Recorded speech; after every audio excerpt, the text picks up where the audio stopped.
नमस्कार साथियों, स्वागत है आपका अपने YouTube channel GS hub by DS sir में। तो कैसे हो आप लोग? उम्मीद करता हूँ आप सब अच्छे होंगे।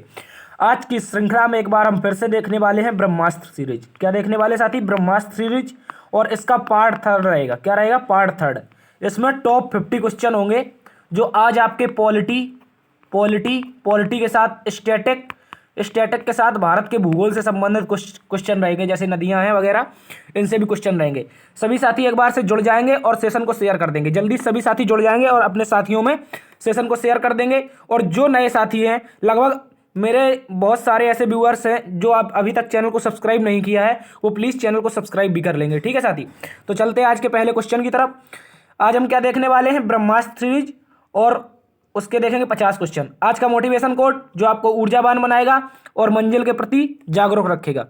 साथी कह रहा है कि हिम्मत मत खोना दोस्त, हिम्मत मत खोना, अभी बहुत आगे जाना है। हिम्मत मत खोना, अभी बहुत आगे जाना है। और जिन्होंने कहा था तेरे बस का नहीं है, उन्हें भी करके दिखाना है। ठीक है साथी? आपको और हम सभी साथियों को, जितने भी साथी हैं, उनको अभी हिम्मत नहीं हारनी है। अब आपकी परीक्षाएं बहुत सारी हैं और आपको एक बात बता दें कि आपका एसएससी एमटीएस का भी वैकेंसी आ गया है। क्या आ गया है? एसएससी एमटीएस का वैकेंसी आ गया है। लगभग 11,000 पोस्ट हैं इसमें। ठीक है साथी?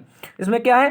11,000 पोस्ट हैं और आपका सिलेक्शन तय करेगा कि आपका जीएस कैसा है। ठीक है? आपको जीएस बहुत मेहनत करनी है इसके लिए। सभी साथी जुड़े रहेंगे, एक बार से सेशन को शेयर कर देंगे और जो नए साथी हैं वो सब्सक्राइब भी कर लेंगे। कह रहा है हिम्मत मत खोना दोस्त, अभी बहुत आगे जाना है। और जिन्होंने कहा था तेरे बस का नहीं है, उनको भी करके दिखाना है।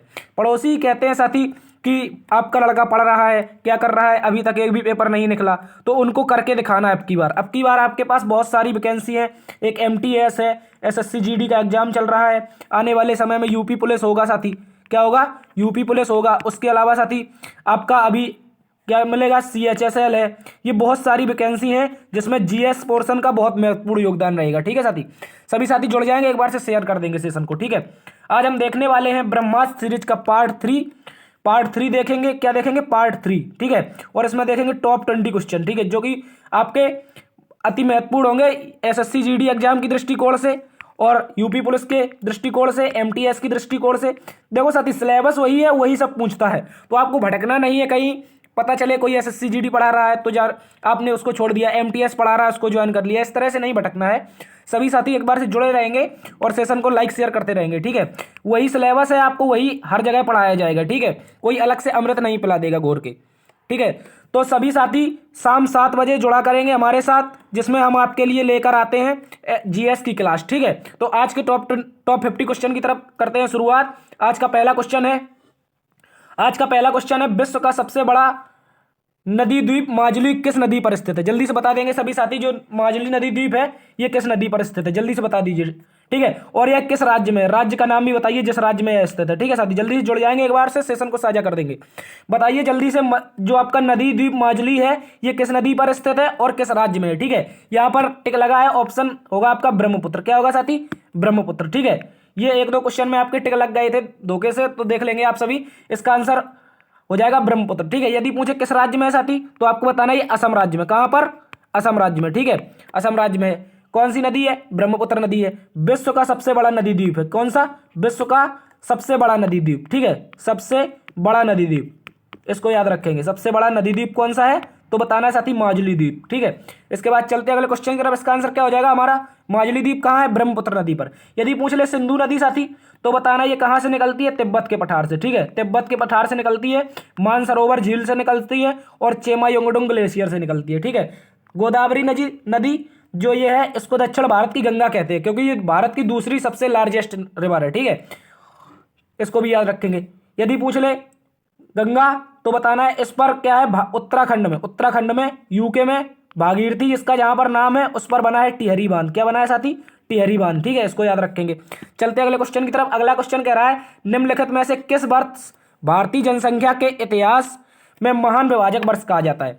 देखो, महान विभाजक वर्ष का मतलब है साथी, आपका जनसंख्या क्या है, एक स्तर से बढ़ती रहती है। ठीक है? हमेशा बढ़ती रहती है, क्योंकि एक सिद्धांत है जनसंख्या का, यदि 2 है तो 4 होगी, 4 के बाद 8 होगी, 8 के बाद 16 होगी। ठीक है? इस तरह से बढ़ती है। लेकिन एक ऐसा समय था जब भारत में साथी जनसंख्या बढ़ने की बजाय घट गई थी। वो कौन सा समय था? तो आपको याद रखना है 1911 से लेकर के साथी 1911 से लेकर जो 1921 वाला जो ये समय था 10 साल का, जब 1911 में जनगणना हुई तो जनसंख्या मान लो यहाँ पर 100 थी, ठीक है। लेकिन जब 1921 में जनगणना हुई तो ये जनसंख्या घटकर कितनी रह गई थी, लगभग 99। तो मतलब जनसंख्या पहले कितनी थी उससे घट गई। तो इसका कारण क्या हो गया, महान विभाजक वर्ष, ठीक है।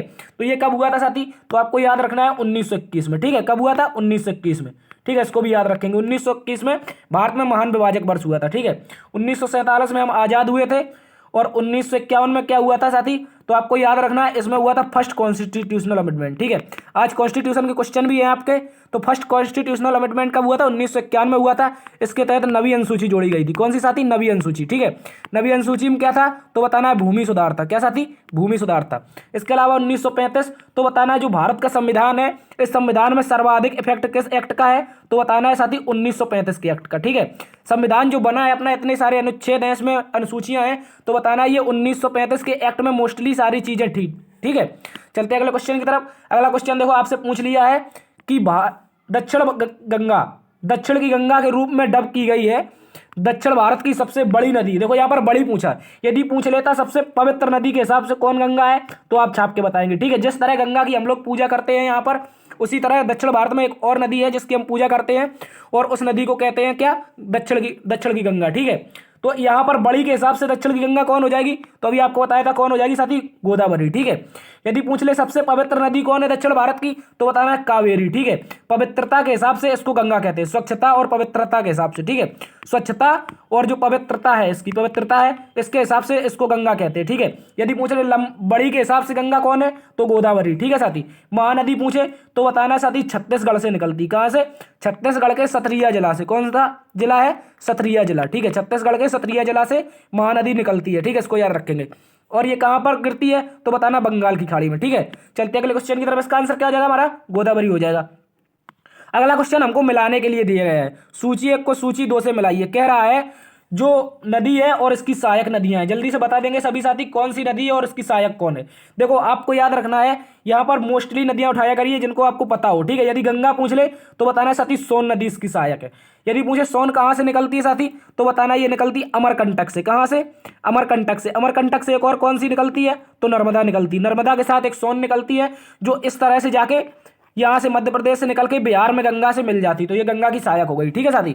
इसके अलावा आपसे पूछे यमुना की सहायक कौन है, तो बताना साथी ये केन नदी है, ठीक है। केन नदी, ये केन नदी जो है साथी, ये बुंदेलखंड क्षेत्र से होकर के यमुना में मिलती है, ठीक है। कौन से क्षेत्र से, बुंदेलखंड के क्षेत्र से, बुंदेलखंड क्षेत्र से यमुना में मिलती है, ठीक है। इसी पर जल्दी से बता दीजिए, ठीक है। इसके अलावा एक क्वेश्चन पूछे आपसे, अगला क्वेश्चन क्या पूछ रहा है कि कृष्णा नदी की सहायक नदी कौन है, जल्दी से बताएंगे कृष्णा नदी की सहायक नदी कौन है। यदि पूछे कृष्णा की सहायक नदी, तो बताना साथी ये भीमा नदी है। कौन सी नदी, भीमा नदी, ठीक है। यदि गोदावरी की सहायक नदी पूछ ले साथी, तो आपको बताना गोदावरी की सहायक नदी मझेश नदी है। कौन सी साथी, मझेश नदी, ठीक है।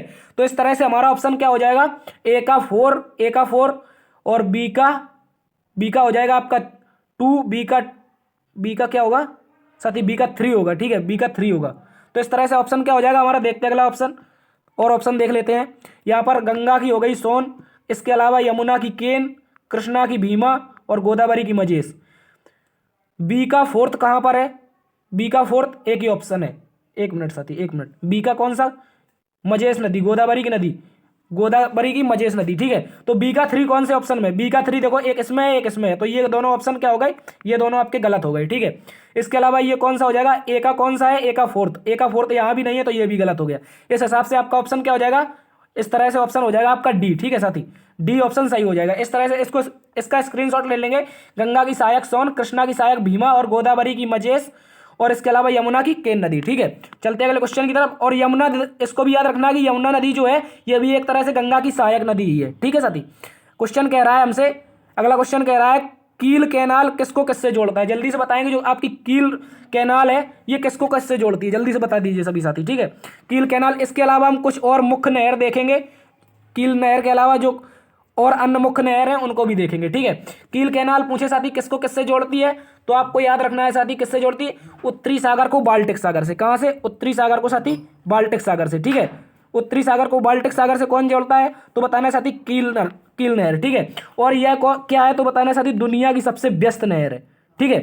दुनिया की जो आपकी सबसे व्यस्त नहर है व्यस्त नहर ये कौन सी है, तो बताना कील नहर। ठीक है, दुनिया की सबसे व्यस्त नहर कौन सी है, कील नहर। ठीक है, इसके अलावा यदि पूछ ले अजोब सागर को काला सागर से क्या जोड़ता है, तो साथी ये अभी बहुत चर्चा में रहा था रूस और यूक्रेन युद्ध की वजह से। तो बताना साथी यहाँ पर कर्ज की जल संधि है, कर्ज की जल संधि अजोब सागर को काला सागर से जोड़ती है। ठीक है, यदि पूछ ले आपसे एक आपको और याद रखना है, मोस्ट इंपोर्टेंट है, एक आपको याद रखना है कि जो आपकी बेरिंग जल संधि है, कौन सी, बेरिंग जल संधि, इसमें क्या है, इसमें क्या है, इसमें ऑप्शन आपको 2-3 मिलेंगे। एक तो मिलेगा आर्कटिक सागर, आपसे घुमा के पूछ सकता है, आर्कटिक सागर से लेकर, एक मिनट साथी, आर्कटिक सागर से लेकर कहां से, आर्कटिक सागर को किससे जोड़ती है, तो बताना साथी ये प्रशांत महासागर को, आर्कटिक सागर को प्रशांत से। ठीक है, प्रशांत महासागर, आर्कटिक महासागर को प्रशांत महासागर से जोड़ता है। इसके अलावा बेरिंग जल संधि एशिया को किससे, एशिया महाद्वीप को उत्तरी अमेरिका महाद्वीप से, नॉर्थ अमेरिका महाद्वीप से जोड़ती है। ठीक है, इसको भी याद रखेंगे। ठीक है, तो बेरिंग जल संधि कहाँ हो जाएगी हमारी, आर्कटिक महासागर को प्रशांत महासागर से जोड़ती है और एशिया को नॉर्थ अमेरिका महाद्वीप से जोड़ती है। ठीक है, इसको भी याद रखेंगे। और इसका आंसर क्या होगा, कील नहर, तो दुनिया की सबसे व्यस्त नहर है। और साथी पूछे कहां पर स्थित है, तो बताना साथी है जर्मनी में स्थित है। कहां पर, जर्मनी में। ठीक है, इसको भी याद रखेंगे, जर्मनी में कौन सी नहर स्थित है, तो कील नहर, दुनिया की सबसे व्यस्त नहर। ठीक है, चलते अगले क्वेश्चन की तरफ। अगला क्वेश्चन हमसे कह रहा है सबसे बड़ा भू आविष्टित देश निम्नलिखित में से कौन है।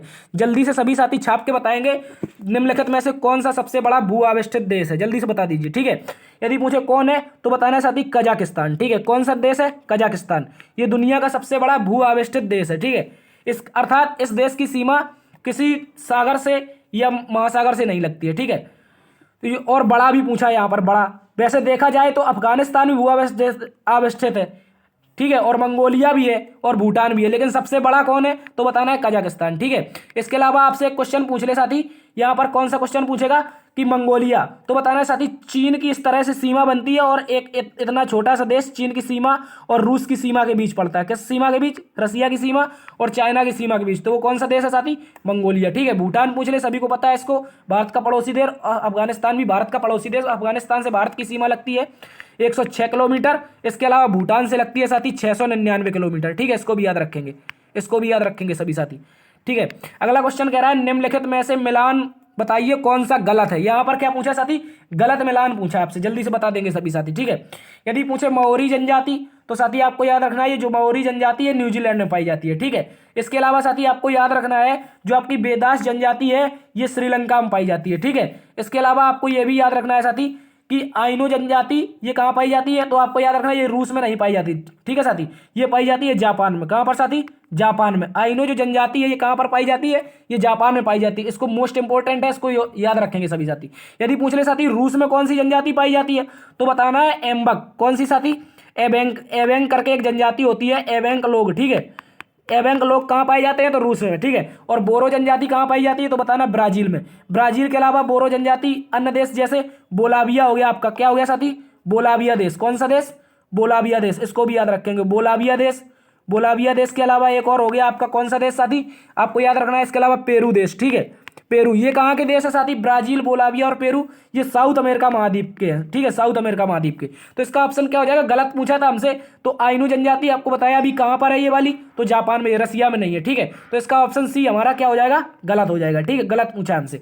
चलते हैं अगले क्वेश्चन की तरफ। अगला क्वेश्चन हमसे कह रहा है दुनिया की सबसे ऊंची झील का नाम क्या है, जल्दी से बताएंगे जो दुनिया की सबसे ऊंची झील है वह कौन सी है। ठीक है, और हाल ही में एक झील जापान में नहीं, हाल ही में एक झील खोजी गई है माउंट एवरेस्ट के आसपास। ठीक है, तो इसको अभी तक दर्जा नहीं मिला है, लेकिन यहाँ पर पूछा क्या है, जो आपकी दुनिया की सबसे ऊंची झील है ये कहाँ स्थित है। ठीक है, ये नेपाल में माउंट एवरेस्ट के पास एक झील खोजी गई है, ये दुनिया की सबसे ऊंची झील बताई जा रही है। लेकिन आपको इसमें ऑप्शन नहीं है, तो आपको बताना है क्या दुनिया की सबसे ऊंची झील कौन सी है, तो आपको बताना है साथी टिटिकाका झील। कौन सी झील है साथी, टिटिकाका झील। ठीक है, टिटिकाका झील कहाँ पड़ती है साथी, यदि पूछ ले आपसे टिटिकाका झील कहाँ पड़ती है, तो आपको याद रखना है ये साथी पेरू में पड़ती है। कहाँ पर, पेरू में। ठीक है, पेरू और बोलाविया की सीमा पर। ठीक है, अभी आपको बताया था पेरू और बोलाविया कहाँ पड़ता है, तो दक्षिण अमेरिका में। ठीक है, तो टिटिकाका झील कहाँ हो जाएगी, दक्षिण अमेरिका महाद्वीप में।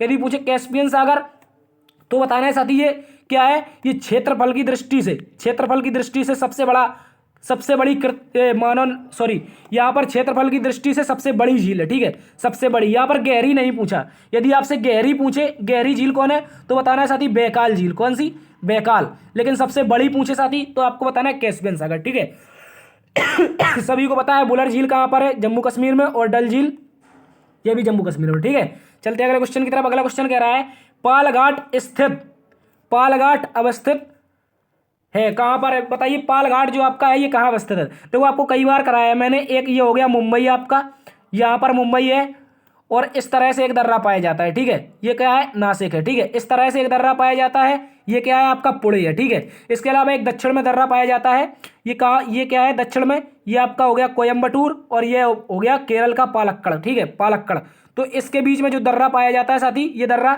इसका नाम क्या है, इसी का नाम पालघाट है। ठीक है, दक्षिण भारत का दर्रा है, कहाँ का, आपको याद रखना है, ये कंफ्यूज नहीं होना, दक्षिण भारत का है। ठीक है, यदि पूछे मुंबई को नासिक से साथी कौन जोड़ता है, जल्दी से बताएंगे, मुंबई को नासिक से कौन जोड़ता है, तो आपको याद रखना है यहाँ पर साथी थालघाट दर्रा जोड़ता है। कौन सा, थालघाट। इसके अलावा मुंबई को पुणे से कौन जोड़ता है, तो आपको साथी याद रखना है, ये साथी है भोरघाट दर्रा। कौन सा, भोरघाट। ठीक है, और पालघाट जो गैप है आपका, ये कहाँ पर है, ये कोयम्बटूर को पालक्कड़ से जोड़ता है। किससे, कोयम्बटूर को पालक्कड़ से। ठीक है, इसको भी याद रखेंगे। कोयम्बटूर कहाँ पड़ता है, तो बताना है साथी तमिलनाडु में। ठीक है, और पालक्कड़ कहाँ है, तो बताना है केरल में। ठीक है, इसको भी याद रखेंगे। और पालघाट पालघाट कहाँ से है, मुंबई को नासिक से, और भोरघाट मुंबई को पुणे से। इसको सभी को याद रखेंगे जल्दी सभी साथी। ठीक है, तो इसका आंसर हमारा क्या हो जाएगा, इसका आंसर हो जाएगा ऑप्शन नंबर सी, कोयम्बटूर को पालक्कड़ से के बीच कौन सा है, पालघाट गैप। ठीक है, चलते हैं अगले क्वेश्चन की तरफ।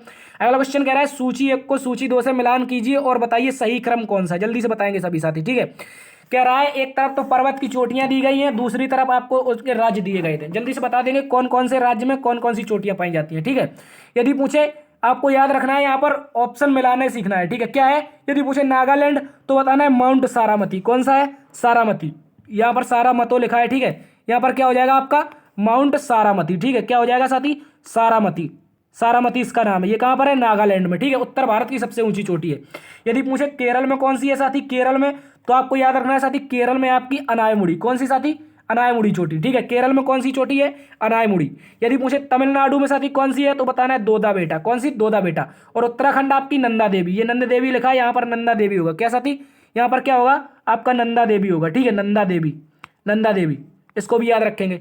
तो इसके हिसाब से हमारा ऑप्शन क्या हो जाएगा, ए का 3 कौन में है, ए का 3 एक ही ऑप्शन है। कौन सा ऑप्शन है, ऑप्शन नंबर सी। ठीक है, और बी का 4 हो गया आपका, बी का 4, सी का 2 हो गया, उसके अलावा डी का 1 हो गया। ठीक है, सभी साथी याद रखेंगे।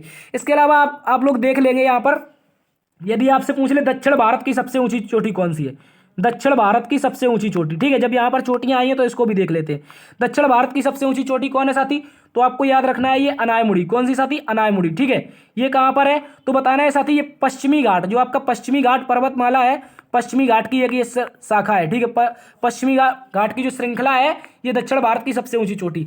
यदि मुझे साथी दोदा बेटा, इनमें बहुत कंफ्यूज होता है कि अनायमुड़ी है या दोदा बेटा, तो आपको बताना है साथी ये नीलगिरी पर्वत की है। दोदा बेटा जो है ये नीलगिरी पर्वत की सबसे ऊंची चोटी है। किसकी, नीलगिरी की। नीलगिरी जो पहाड़ी है इसकी सबसे ऊंची चोटी कौन है, तो साथी याद रखना है दोदा बेटा। ठीक है, देखो इनमें ज्यादा कोई डिफरेंस नहीं है, इसकी ऊंचाई है 2637। कितनी है साथी, नीलगिरी की जो दोदा बेटा इसकी है 2637। ठीक है, और यहाँ पर आपको देख लेना है जो अनायमुड़ी है पश्चिमी घाट की सबसे ऊंची दक्षिण भारत की चोटी है, इसकी ऊंचाई 2695। ठीक है, इनमें ज्यादा डिफरेंट नहीं है, इनको भी याद रखेंगे अच्छे से। ठीक है, अच्छे से याद रखेंगे इतना। इसकी ये क्या है 2695 मीटर, और ये क्या है 2637 मीटर। ठीक है, इसमें ज्यादा गैप नहीं है। ठीक है, तो ये पूछ ले यदि उत्तर भारत की सबसे ऊंची तो सारामती हो जाएगी, लेकिन इसको भी याद रखेंगे, दोदा बेटा और अनायमुड़ी में दक्षिण भारत की सबसे ऊंची कौन है, तो अनायमुड़ी, और दोदा बेटा क्या है, ये नीलगिरी की सबसे ऊंची चोटी है। ठीक है, और नीलगिरी की पहाड़ियों में भी हाल ही में कौन से पुष्प खिले हैं, तो नीलकुरंजी पुष्प खिले हैं। कौन से, नीलकुरंजी पुष्प। ठीक है, और ये पुष्पों की एक खासियत है, ये 12 साल में एक बार खिलते हैं। कितने बार, 12 साल में एक बार। ठीक है, पिछली बार 2004 में खिले थे, लेकिन पर्यावरण प्रदूषण के कारण अब की बार 18 साल में ये खिले हैं। ठीक है साथी, 18 साल में, पिछली बार 2004 में थे, लेकिन जो अपना पर्यावरण में सिस्टम में दिक्कत आ रही विकास के तहत, इसमें अब की बार 18 साल में खुले, लेकिन नॉर्मली ये 12 साल में खुलते हैं। ठीक है, इनको भी याद रखेंगे। चलते अगले क्वेश्चन की तरफ, इसका आंसर क्या जाएगा, ऑप्शन सी। ठीक है, कह रहा है चेरनोबिल परमाणु संयंत्र अब बंद है, यह कहाँ स्थित है। आप सभी को याद होगा जो चेरनोबिल परमाणु संयंत्र है, ये एक बहुत भयंकर त्रासदी हुई थी। ये घटना कब की है साथी, आपको याद रखना है, ये घटना है आपकी 1986 की। कब की है, 1986 की। ठीक है, इसको याद रखेंगे। चेरनोबिल जो घटना है आपकी ये 1986 की है। ठीक है, चेरनोबिल घटना में क्या हुआ था साथी, यहाँ पर ये परमाणु ऊर्जा संयंत्र था, कहाँ पर था, तो बताना है यूक्रेन में। ठीक है, और लेकिन यहाँ पर इसमें हो गया था विस्फोट 1986 में। कब हुआ था तो बताना, 25 अप्रैल की घटना थी। कब की साथी, 25 अप्रैल की घटना थी। चेरनोबिल में एक विस्फोट हुआ था जिसमें हजारों लोगों की मौत हो गई थी 1986 में, ठीक है। इसी तरह भारत में एक त्रासदी हुई थी 1984 में। कब हुई थी, 1984 में। छाप के बता दो जल्दी से वो कौन सी त्रासदी थी, ठीक है। ये हुई थी मध्य प्रदेश के भोपाल में, ठीक है, भोपाल में। तो इसको नाम क्या दिया गया था, भोपाल गैस त्रासदी, ठीक है। इसमें मिथाइल आइसोसाइड नाम की जो गैस थी, कौन थी, मिथाइल आइसोसाइड, कौन थी, मिथाइल आइसोसाइड। ये जो गैस थी इसके रिसाव से भी कई लोगों की मौत हुई थी, ठीक है, मिथाइल आइसोसाइड, ठीक है। इसको याद रखेंगे ज़्यादा, ठीक है, अच्छे से। ये कब घटना हुई थी मिथाइल आइसोसाइड वाली, भोपाल गैस त्रासदी, तो 1984 में। यदि चेरनोबिल की घटना पूछ ले, ये कहाँ पर परमाणु संयंत्र है, यूक्रेन में, ठीक है। और इसकी घटना कब हुई थी, 1986 में। इसी से यूक्रेन आया, तो आपको याद रखना है यूक्रेन रूस का युद्ध हो रहा है। इसमें से जैपोरोजिया नामक एक परमाणु संयंत्र था। कौन था साथी, जैपोरोजिया। कौन था साथी, जैपोरोजिया परमाणु संयंत्र। इस परमाणु संयंत्र वास्तव में ये था किसका, यूक्रेन का, और इस पर कब्जा किसका हो गया, रसिया का, ठीक है। इसको भी याद रखेंगे। चलते हैं अगले क्वेश्चन की तरफ। अगला क्वेश्चन कह रहा है निम्नलिखित में से कौन सा मिलान गलत है। जल्दी से बताएंगे वह इनमें से कौन सा मिलान गलत है, ठीक है। गलत मिलान पूछे तो आपको देखो क्या पूछ रहा है, केंद्रीय कपास अनुसंधान केंद्र नागपुर, केंद्रीय आलू अनुसंधान केंद्र शिमला, केंद्रीय गन्ना अनुसंधान केंद्र मैसूर, और चावल अनुसंधान केंद्र कटक। जल्दी से बता देंगे कौन सा ऑप्शन हो जाएगा इसका, ठीक है। देखो साथी, यदि आपसे पूछ ले, यहाँ पर क्या पूछ ले, इनमें से पूछ ले, आपका क्या होगा तो बताना, केंद्रीय गन्ना, जो आपका ये कपास अनुसंधान केंद्र है, ये आपका कहाँ पर है, नागपुर में। ये एकदम सही है। नागपुर में एक नेशनल एनवायरमेंट करके वो है, नीरी नामक संस्था, ठीक है। ये पर्यावरण की देख रेख करती है, नीरी, ठीक है, इंस्टीट्यूट है ये इंस्टीट्यूट है एक पर्यावरण के लिए। ये भी कहाँ है, नागपुर में, ठीक है। और कपास अनुसंधान केंद्र ये भी नागपुर में। यदि पूछे आलू तो ये बताना, ये शिमला में साथी। कहाँ पर, शिमला में, हिमाचल प्रदेश में, ठीक है। यदि पूछे भारतीय गन्ना अनुसंधान केंद्र तो आपको याद रखना है साथी, यहाँ पर ये नहीं होगा। क्या नहीं होगा, यहाँ पर मैसूर नहीं होगा। इसके स्थान पर आपका क्या होगा तो आपको बताना साथी, लखनऊ होगा। क्या, लखनऊ, ठीक है। लखनऊ उत्तर प्रदेश में क्या है आपका, ये आपका क्या है तो आपको बताना है भारतीय गन्ना अनुसंधान केंद्र। यदि पूछे चावल अनुसंधान केंद्र तो ये एकदम सही है, कटक उड़ीसा में, ठीक है। तो गलत कौन सा हो जाएगा हमारा, ऑप्शन सी, ठीक है। ऑप्शन सी हमारा गलत हो जाएगा, गलत पूछा हमसे।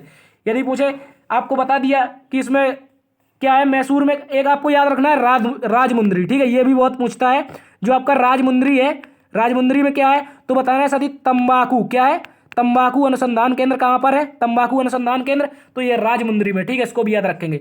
तो जितने भी अनुसंधान केंद्र हैं लगभग इसमें जो मोस्टली परीक्षा में पूछे जाते हैं वो सारे के सारे करवा दिए मैंने, ठीक है। नीरी पूछ ले आपको, national environment education research institute कहाँ पर है तो आपको बताना है ये नागपुर में, ठीक है। चलते हैं अगले क्वेश्चन की तरफ। अगला क्वेश्चन कह रहा है हमसे, दुनिया का सबसे लंबा पेड़ कहाँ है, सबसे लंबा पेड़ कौन सा है, ये पूछा कौन है, और बताइए ये कहाँ स्थित है, ठीक है। आप ये भी बताएंगे ये कहाँ स्थित है, ठीक है। सबसे लंबा पेड़ कहाँ स्थित है और कहाँ है ये, ठीक है, और कौन सा इसका नाम है, ठीक है। जल्दी से बता दीजिए। यदि मुझे कौन है तो साथी आपको बताना है इसका नाम है रेडवुड। क्या नाम है साथी, रेडवुड। और ये पड़ता कहाँ पर है, ये रेडवुड नेशनल पार्क करके जगह है, कहाँ पर, यूएसए में। कहाँ पर साथी, यूएसए में। और यूएसए में कहाँ पर तो बताना है कैलिफोर्निया राज्य में। किसमें, कैलिफोर्निया जो आपका राज्य है, कैलिफोर्निया राज्य, इसमें क्या है, इसमें क्या है तो बताना है ये रेडवुड नेशनल पार्क है, उसी में रेडवुड नाम का, इसी पेड़ के नाम पर उस नेशनल पार्क का नाम रखा गया है, ठीक है। तो रेडवुड नेशनल पार्क कहाँ पर है तो बताना कैलिफोर्निया यूएसए में, ठीक है। और सबसे लंबा वृक्ष कौन सा है, रेडवुड है, ठीक है। इसकी लंबाई लगभग साथी पूछ ले आपसे, इसकी लंबाई कितनी है तो आपको बताना है इसकी लंबाई 115 मीटर है, ठीक है। ये कुतुब मीनार से भी लंबा वृक्ष है, ठीक है। कुतुब मीनार जो अपनी भारत में है उसकी लंबाई 70 मीटर है, 70 या 75 मीटर, ठीक है। और ये इसकी कितनी है तो बताना 115 मीटर, ठीक है। इसके अलावा यदि पूछ ले भारत का सबसे लंबा पेड़, देखो जब यहाँ पर दुनिया का पूछा तो भारत का भी आपको जानना चाहिए, ठीक है।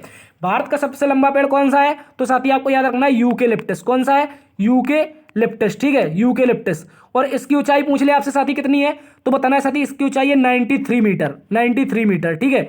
और ये कहाँ पर स्थित है तो आपको याद रखना है ये हमारे ओडिशा राज्य में। कहाँ पर साथी, ओडिशा राज्य में यूकेलिप्टस, ठीक है। ये भारत का सबसे ऊंचा पेड़ है, ठीक है, लंबा या ऊंचा पेड़, ठीक है, इसको याद रखेंगे। चलते हैं अगले क्वेश्चन की तरफ। अगला क्वेश्चन हमसे कह रहा है जब पृथ्वी सूर्य के अत्यधिक नजदीक होती है तो निम्नलिखित में से कौन सी घटना होती है, जल्दी से बता दीजिए। वह स्थिति क्या कहलाती है जब पृथ्वी सूर्य के अत्यधिक नजदीक होती है, ठीक है। आप लोग जल्दी से छाप के बताएंगे। तो इसका आंसर साथी क्या हो जाएगा हमारा, देखो यदि पास हो तो अपसौर है, तो दूर हो तो उपसौर है। यहाँ पर क्या पूछा, नजदीक पूछा है, तो आपको याद रखना है साथी क्या हो जाएगा, उपसौर, ठीक है, उपसौर। और यह घटना होती है साथी 2 से लेकर 5 जनवरी के बीच में, ठीक है, 5 जनवरी के बीच में। कई टीचर आपको करवा देते हैं साथी यहाँ पर क्या करवा देते हैं कि 4 जनवरी या 3 जनवरी, लेकिन ये घटना बदलती रहती है, या तो 3 को होगी या 4 को होगी या 5 को होगी या 2 को होगी, ये हर साल कैलेंडर के हिसाब से बदल जाती है, ठीक है। लेकिन जो आपकी अपसौर की घटना है, ये वाली जो घटना है, ये हमेशा घटना निश्चित रहती है, ठीक है। ये हमेशा होती है 4 जुलाई को। कब साथी? 4 जुलाई को। 4 जुलाई को पृथ्वी सूर्य से सबसे दूर होती है और सबसे नजदीक कब होती है? तो 2, 3, 4, 5 इसमें से कुछ मिले आपको तो लगा देना है, ठीक है। उस साल के कैलेंडर के हिसाब से इसका दिन आएगा, ठीक है। इसको भी याद रखेंगे। तो यह घटना कौन सी कहलाती है? जब नजदीक होती है तो अपसौर कहलाती है, और जब दूर होती है तो उपसौर कहलाती है। तो इसका आंसर क्या हो जाएगा हमारा? अपसौर, ठीक है। नजदीक पूछा हमसे। यदि पूछे ब्लू मून साथी क्या होता है, तो आपको याद रखना है जब किसी माह में 2 पूर्णिमा हो जाती हैं। क्या हो जाती है साथी? 2 पूर्णिमा हो जाती हैं।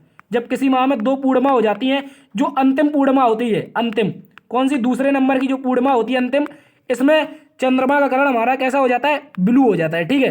ब्लू, इसको कहते हैं ब्लू मून की घटना, ठीक है। क्या कहते हैं? ब्लू मून की घटना, ठीक है। इसको भी याद रखेंगे। चलते हैं अगले क्वेश्चन की तरफ। अगला क्वेश्चन हमसे कह रहा है भारत में सर्वाधिक वर्षा मुख्यतः किस मानसून से प्राप्त होती है? जल्दी से बताएंगे।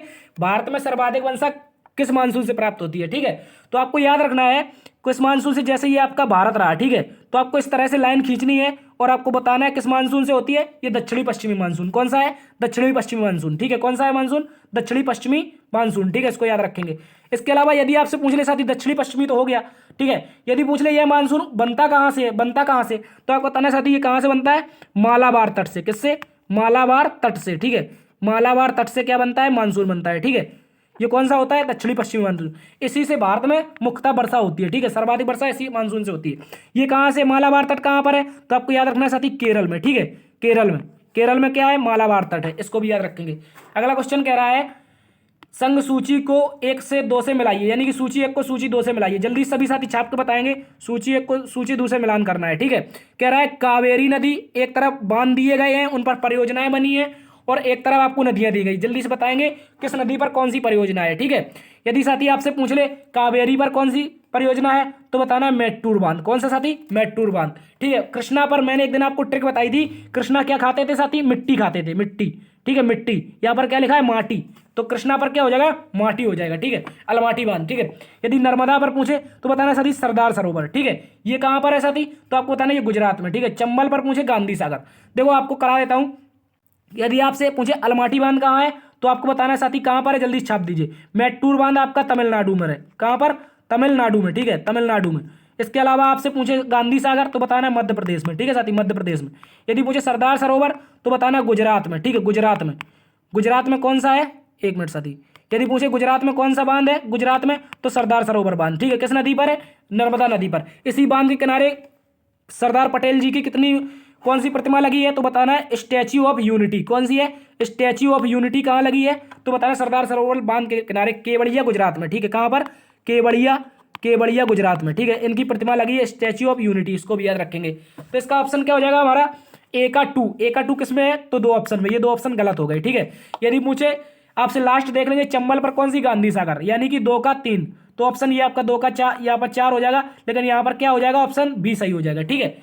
यहाँ पर क्या पूछा है? जो आपका गांधी सागर ये किस पर है? चंबल पर। तो डी का 3 होगा। डी का 3 किस में? इसी में है, ठीक है। तो ऑप्शन क्या हो जाएगा हमारा? ऑप्शन बी नंबर सही हो जाएगा, ठीक है। इसको याद रखेंगे अच्छी तरह से। कावेरी, मेट्टूर, कृष्णा, अलमाटी, नर्मदा पर सरदार सरोवर, और ये चंबल पर गांधी सागर, और नर्मदा पर मध्य प्रदेश में एक और बांध है जिसका नाम ओंकारेश्वर है। इसको भी याद रखेंगे, ठीक है। ओंकारेश्वर बांध कहाँ पर है? मध्य प्रदेश में, नर्मदा नदी पर, ठीक है। इसको भी याद रखेंगे अच्छे से। चलते हैं अगले क्वेश्चन की तरफ। अगला क्वेश्चन कह रहा है दक्षिण भारत का सबसे ऊंचा शिखर कौन सा है? देखो साथी अभी आपको तुरंत बताया था दक्षिण भारत का सबसे ऊंचा शिखर कौन सा है। जल्दी से बता देंगे सभी साथी छाप के। जल्दी से एक बार सभी साथी छाप के बता देंगे दक्षिण भारत का सबसे ऊंचा शिखर कौन सा है, ठीक है। तो आपको याद रखना है साथी ये कौन सा है? अनायमुड़ी। अभी आपको बताया था इसकी हाइट कितनी है? 2695। कितनी है साथी? 2695, ठीक है। ये कौन सा है? तो बताना अनायमुड़ी। ये कहाँ स्थित है? केरल में, लेकिन ये पश्चिमी घाट पर्वतमाला का हिस्सा है। इसका पश्चिमी घाट पर्वतमाला जो है इसका हिस्सा है, ना कि नीलगिरी का, ठीक है। इसको याद रखेंगे। नीलगिरी की सबसे ऊंची बताई थी दोदा बेटा, ठीक है। यदि पूछे कार्डमम की हिल कहाँ है? ये भी केरल में, और ये पहाड़ी किसके लिए प्रसिद्ध है? तो आपको बताना इलायची के लिए, ठीक है। किसके लिए? इलायची के लिए। कार्डमम का मतलब ही क्या होता है, इलायची होता है, ठीक है। यहाँ पर सर्वाधिक इलायची की खेती की जाती है, ठीक है। अगस्त पर्वतमाला ये कहाँ है, ये भी केरल में, ठीक है। सह्याद्री चोटी ये भी केरल में, इसको भी याद रखेंगे। तो सबसे ऊंचा पूछा है तो क्या हो जाएगा हमारा, अनायमुड़ी, ठीक है। चलते हैं अगले क्वेश्चन की तरफ। अगला क्वेश्चन कह रहा है भारत का सबसे बड़ा राष्ट्रीय राजमार्ग कौन सा है, जल्दी से बता देंगे। भारत का सबसे बड़ा राष्ट्रीय राजमार्ग कौन सा है, जल्दी सभी साथी छाप के बताएंगे, ठीक है। कौन सा है तो आपको याद रखना है साथी, NH44। कौन सा है साथी, NH44, ठीक है। NH44 में क्या है, ये हमारे भारत का सबसे लंबा है और इसकी लंबाई लगभग 3745 किलोमीटर है। कितनी साथी, 3745 किलोमीटर, ठीक है। NH44 का, इसका पुराना नाम था NH7। क्या था, NH7 इसका पुराना नाम था, ठीक है। NH4 पूछ रहे साथी तो आपको बताना है इसकी लंबाई लगभग है आपकी साथी 4112 किलोमीटर। कितनी, 4112, ठीक है। इसको भी याद रखेंगे। इसके अलावा NH10 पूछ ले तो इसकी लंबाई बताना है साथी आपको 403, ठीक है, 403। और NH5 पूछ ले तो इसकी लंबाई आपको बताना है 660 किलोमीटर, ठीक है, 660 किलोमीटर। तो आपसे यहाँ पर पूछा भारत का सबसे लंबा क्या है, एक मिनट साथी, यहाँ पर 3700 नहीं होगा, यहाँ पर 4700 होगा, ठीक है। कितना होगा साथी, यहाँ पर 4700 होगा, माफी चाहते हैं, यहाँ पर 3700 कर दिया, यहाँ पर क्या होगा 4700 होगा, ठीक है। इसको याद रखेंगे सभी साथी, इसका क्या होगा हमारा 4700 होगा, इसको सभी साथी अच्छे से याद रखेंगे, ठीक है। 4100 क्या है, NH4 है और ये कितना है, 4700 किलोमीटर है लगभग लंबा, ठीक है। चलते हैं अगले क्वेश्चन की तरफ। अगला क्वेश्चन हमसे कह रहा है भारत का सबसे अधिक जनसंख्या घनत्व वाला राज्य कौन सा, जल्दी से छाप के बताएंगे। भारत का सबसे अधिक जनसंख्या घनत्व वाला राज्य कौन सा है, ठीक है, जल्दी से बता दीजिए सभी साथी। यदि पूछ ले कौन सा राज्य साथी तो आपको बताना सर्वाधिक जनसंख्या घनत्व कहाँ है, या बिहार में है, ठीक है। अपने बिहार में क्या है, अपने बिहार में यहाँ पर सर्वाधिक जनसंख्या घनत्व है, लेकिन साक्षरता यहाँ पर सबसे कम है। क्या साथी, साक्षरता सबसे कम कहाँ है, सबसे लोएस्ट यहीं पर है। और घनत्व पूछा है तो सबसे हाईएस्ट है, ठीक है। यदि पूछ ले कौन सी यूटी है जहां पर सर्वाधिक घनत्व है तो बताना है साथी दिल्ली। कहां पर साथी, दिल्ली में सर्वाधिक जनसंख्या घनत्व है, ठीक है। गोवा पूछ ले भारत का सबसे छोटा राज्य, ठीक है। और ये अभी हर घर जल वाला पहला राज्य बना है। कौन सा, हर घर जल वाला पहला राज्य कौन बना है तो बताना गोवा बना है, ठीक है। यदि पूछ ले ओडिशा तो अभी बताया था इसके बारे में यूकेलिप्टस, ठीक है। इसी में याद रखना है आपको 2023 का आपका हॉकी वर्ल्ड कप हो रहा है अभी। क्या हो रहा है साथी, हॉकी वर्ल्ड कप, ठीक है, 2023 में होगा, ठीक है, हो रहा है ये, इसको भी याद रखेंगे। अगला क्वेश्चन कह रहा है बांग्लादेश से सीमा लगाने वाले भारत के राज्यों का क्रम बताइए। जल्दी से सभी साथी छाप के बताएंगे जो बांग्लादेश से सीमा लगाते हैं उनमें से कौन कौन से राज्य हैं, ठीक है। यदि पूछे आपसे मेघालय, असम, बंगाल, त्रिपुरा, नागालैंड, असम, सिक्किम, पश्चिम बंगाल, नागालैंड, असम, पश्चिम बंगाल, मणिपुर और पश्चिम बंगाल, नागालैंड, असम, मेघालय, जल्दी से बताएंगे कौन सा हो जाएगा इसका, ठीक है। यदि पूछे क्या हो जाएगा इसका आंसर तो देखो नागालैंड तो नहीं लगाता, जिसमें नागालैंड होगा वो कट जाएगा, ठीक है, कट जाएगा, ठीक है। इसको याद रखेंगे, इसको याद रखेंगे। देखो साथी जिसमें आपका नागालैंड होगा तो वो हो जाएगा आपका गलत, ठीक है, गलत हो जाएगा। तो ये तीनों ऑप्शन गलत हो गए तो ऑटोमेटिकली ऑप्शन ए आपका सही हो जाएगा, ठीक है। क्या हो जाएगा, ऑप्शन ए सही हो जाएगा, ठीक है।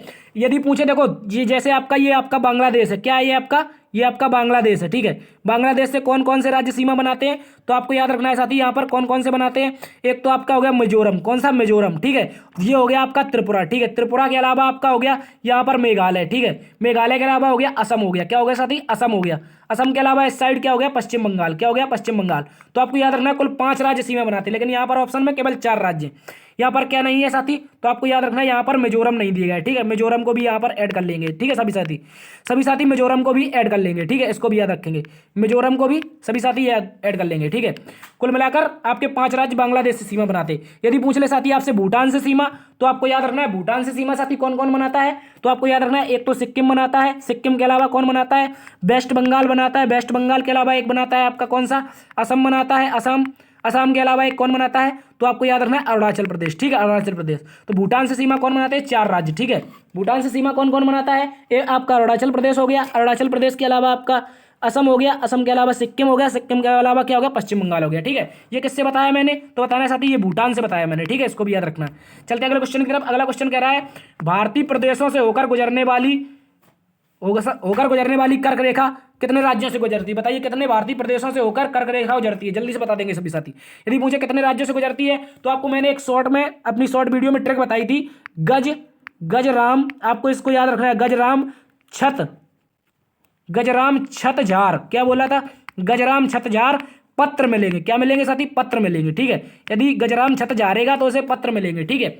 गजराम का मतलब क्या हो गया साथी आपको याद रखना है, यहाँ पर गजराम से क्या हो गया, गज से हो गया आपका गुजरात हो गया, गुजरात क्या हो गया साथी, गुजरात। गुजरात के अलावा रा से क्या हो गया, रा से हो गया आपका राजस्थान साथी, क्या हो गया, राजस्थान, ठीक है, राजस्थान हो गया। राजस्थान के अलावा माँ से क्या हो गया साथी तो वहां से हो गया आपका मध्य प्रदेश, क्या हो गया एमपी, ठीक है, एमपी हो गया, ठीक है, इसको याद रखेंगे। छत से क्या हो गया, तो आपको बताना है साथी, यहाँ से हो गया छत्तीसगढ़, क्या हो गया छत्तीसगढ़, ठीक है, छत्तीसगढ़। झार से क्या हो गया, तो झारखंड हो गया साथी, क्या हो गया झारखंड, ठीक है, झारखंड। पा से क्या हो गया, तो आपको याद रखना पश्चिम बंगाल, क्या हो गया पश्चिम बंगाल, ठीक है, पश्चिम बंगाल। त्रा से क्या हो गया साथी, त्रा से हो गया त्रिपुरा, ठीक है, त्रिपुरा, त्रिपुरा। और मेले से क्या हो गया, मिजोरम हो गया, ठीक है। कुल मिलाकर 8 राज्य आपके क्या बनाते हैं, ये आपके कर्क रेखा से गुजरती है 8 राज्यों से होकर। कर 8 राज्य कौन कौन से हैं, तो बताना गुजरात, राजस्थान, मध्य प्रदेश, छत्तीसगढ़, झारखंड, पश्चिम बंगाल, त्रिपुरा, मिजोरम, ठीक है। कुल मिलाकर ये 8 राज्य जो है इनसे क्या होती है, हमारी कर्क रेखा होकर गुजरती है, ठीक है। तो इसका आंसर क्या हो जाएगा हमारा, ऑप्शन डी, 8 राज्यों से होकर कर्क रेखा गुजरती है, ठीक है। चलते अगले क्वेश्चन की तरफ। अगला क्वेश्चन हमसे कह रहा है, देखो अब अनुच्छेद से संबंधित यानी संविधान से संबंधित कोई क्वेश्चन है, इनको भी देख लेते हैं, ठीक है। कह रहा है अगला क्वेश्चन हमसे कह रहा है, मौलिक अधिकारों के अंतर्गत कौन सा अनुच्छेद शोषण के, बच्चों के शोषण से संबंधित है, जल्दी से बताएंगे सभी साथी। यदि पूछे 19 में, तो इसमें क्या है साथी, अभिव्यक्ति की आजादी, क्या है अभिव्यक्ति की आजादी, ठीक है। इसके अलावा अनुच्छेद 17 में तो अनटचबिलिटी यानी कि अस्पृश्यता का अंत, क्या है अस्पृश्यता का अंत, ठीक है। यदि पूछा अनुच्छेद 23 में क्या है, तो साथी आपको याद रखना है अनुच्छेद 23 में क्या है, जल्दी से बता दीजिए। तो बताना है साथी इसमें क्या है, मानव तस्करी, ठीक है, क्या है मानव तस्करी किसमें, अनुच्छेद 23 में। अनुच्छेद 24 में क्या है, तो आपको बताना है इसमें क्या है, बच्चों से जो संबंधित बच्चों के संबंधित जो शोषण है, जैसे कंपनियों में 14 वर्ष से कम के बच्चे कार्य नहीं कर सकते, तो ये किसमें है, तो अनुच्छेद 24 में। तो इसका आंसर क्या हो जाएगा, बच्चों के शोषण से संबंधित क्या हो जाएगा, अनुच्छेद 24, इसको याद रखेंगे। इसका आंसर क्या हो जाएगा, अनुच्छेद 24। चलते अगले क्वेश्चन की तरफ। अगला क्वेश्चन हमसे कह रहा है क्या कह रहा है, सामान्य न्याय और मुफ्त कानूनी सहायता, यानी कि निःशुल्क विधिक सहायता की बात कर रहा है। निःशुल्क न्याय और विधिक सहायता किस अनुच्छेद में है, तो आपको याद रखना है साथी, इसमें क्या है, क्या हुआ था आपका 42वां कॉन्स्टिट्यूशनल अमेंडमेंट हुआ था। कब हुआ था साथी, 1976 में। कब हुआ था, 1976 में आपका 42वां कॉन्स्टिट्यूशनल अमेंडमेंट हुआ था, ठीक है। इसमें क्या जोड़ा गया था, सामाजिक न्याय, क्या जोड़ा गया था, समान न्याय और निःशुल्क विधिक सहायता, क्या निःशुल्क, इसका मतलब होता है आपको समान न्याय मिलेगा, और निःशुल्क विधिक सहायता का मतलब होगा जैसे आप पे कोई मुकदमा है या कोर्ट में चल रहा है, तो आपको सरकारी वकील मिलेगा, ठीक है। निःशुल्क विधिक सहायता, विधि का मतलब होता है कानून, ठीक है, कानून के प्रति आपको विधि की सहायता मिलेगी, निःशुल्क वो भी, ठीक है। ये कौन सा अनुच्छेद है, तो 42वें संविधान संशोधन से ये जोड़ा गया अनुच्छेद साथी कौन है, ये कौन सा है, आपको याद रखना है 39A, कौन सा 39A, ठीक है, इसको याद रखेंगे सभी साथी। इसमें आंसर क्या हो जाएगा हमारा 39A, ठीक है। यदि पूछे 48A में क्या है, तो आपको याद रखना है साथी, इसमें 48 में है वन्य जीव, क्या है वन्य जीव संरक्षण, क्या है वन्य जीवों के प्रति संरक्षण है, ठीक है। चलते हैं अगले क्वेश्चन की तरफ। अगला कह रहा है, निम्नलिखित में से भारतीय संविधान में शामिल राज्य के नीति निर्देशक तत्वों में अवधारणा किसके संविधान से ली गई। जो आपके नीति निर्देशक तत्व हैं यानी कि 36 से 51 तक, कहां तक साथी, 36 से लेकर अनुच्छेद 51 तक जो आपके नीति निर्देशक तत्व हैं, ये किस राज्य से लिए गए, जल्दी सभी साथी छाप के बताएंगे। यदि पूछे किस राज्य से, किस देश से लिए गए हैं, तो आपको याद रखना है आयरलैंड से, ठीक है साथी, किस देश से, आयरलैंड से, ठीक है। ऑस्ट्रेलिया से क्या लिया गया है, तो आपको बताना साथी यहाँ पर से ली गई है समवर्ती सूची, क्या ली है, समवर्ती सूची, ठीक है, समवर्ती सूची, ठीक है। इसके अलावा क्या लिया गया है, तो बताना साथी प्रस्तावना की भाषा ली गई है, क्या प्रस्तावना की भाषा कहां से ली गई साथी, प्रस्तावना की भाषा, प्रस्तावना नहीं ली गई परंतु प्रस्तावना की भाषा, प्रस्तावना कहां से, ऑस्ट्रेलिया से, ठीक है। कनाडा से क्या लिया है साथी, हमने लिए अवशिष्ट सूची, क्या लिए अवशिष्ट सूची, ठीक है, अवशिष्ट सूची। यदि पूछे अवशिष्ट सूची के अनुच्छेद में साथी, तो आपको ना 248 में, ठीक है, 248 में। देखो अवशिष्ट सूची का मतलब है साथी अवशिष्ट सूची का आपका मतलब है यहाँ पर कि देखो उस समय क्या 1950 में इंटरनेट था, आप बताइए 1950 में इंटरनेट था, क्या साइबर क्राइम होता था, नहीं होता था। तो इसके लिए हमने ऐसे प्रावधान कुछ थे अवशिष्ट सूची में जो उस समय नहीं थे, जो हमें वर्तमान में आगे चल के जोड़ने पड़े। तो उसमें किस में रखेंगे, उसमें तो बताना अवशिष्ट सूची में। अवशिष्ट सूची किसमें है, 248 में, ठीक है। प्रस्तावना की भाषा और समवर्ती सूची ऑस्ट्रेलिया से। यूएसए से क्या लिया हमने, उपराष्ट्रपति लिया है, महाभियोग लिया है, महाभियोग के अलावा और क्या लिया है साथी, महाभियोग के अलावा हमने लिया है 137 यानी कि न्यायिक पुनरावलोकन, ठीक है, क्या लिया है साथी, न्यायिक पुनरावलोकन, इसको भी याद रखेंगे। चलते अगले क्वेश्चन की तरफ। अगला क्वेश्चन हमसे कह रहा है, भारतीय संविधान के अनुच्छेद 48A में पर्यावरण संरक्षण और सुधार वन्य जीव सुरक्षा किसमें है। देखो अभी आपको कराया था 48 में क्या है, तो वन्य जीव संरक्षण और पर्यावरण के प्रति संरक्षण, ठीक है। जैसे हमारा कोई जंगल है, जंगल में हम कटाई नहीं कर सकते, पर्यावरण से संबंधित है, ठीक है, और उसमें रह रहे जानवरों की सुरक्षा करना हमारा दायित्व है, ठीक है।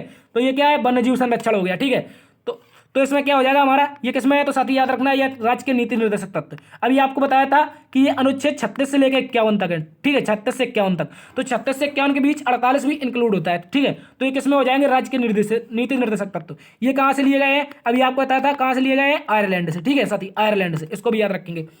चलते अगले क्वेश्चन की तरफ। अगला क्वेश्चन कह रहा है हमसे, अगला क्वेश्चन कह रहा है भारतीय संविधान का कौन सा अनुच्छेद राष्ट्रपति को उच्चतम न्यायालय से परामर्श लेने की शक्ति प्रदान करता है। देखो, जैसे राष्ट्रपति को किसी बात के लिए परामर्श लेना है उच्चतम न्यायालय से, यानी कि सुप्रीम कोर्ट से, तो वो किस अनुच्छेद के तहत लेगा, तो आपको याद रखना है साथी, ये अनुच्छेद होगा आपका 143। क्या होगा साथी, 143 के तहत राष्ट्रपति विचार विमर्श कर सकता है, ठीक है। विचार विमर्श किससे करेगा, वो भी उच्चतम न्यायालय से, ठीक है। यदि पूछे 129 में, इसमें लिखा है साथी, सुप्रीम कोर्ट जो है आपका ये एक अभिलेख न्यायालय है, अभिलेख न्यायालय, ठीक है। क्या है साथी, अभिलेख न्यायालय।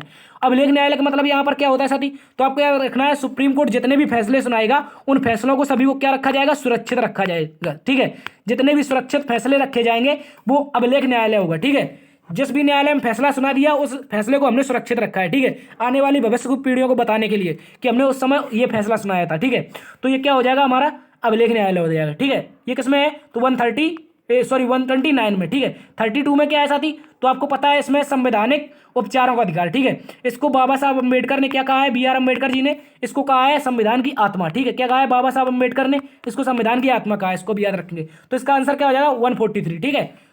चलते अगले क्वेश्चन की तरफ। अगला क्वेश्चन हमसे कह रहा है भारत के संविधान के अनुच्छेद 50 के अंतर्गत लोक सेवा में न्यायपालिका को कार्यपालिका से पृथक करने के लिए कौन कदम उठाएगा।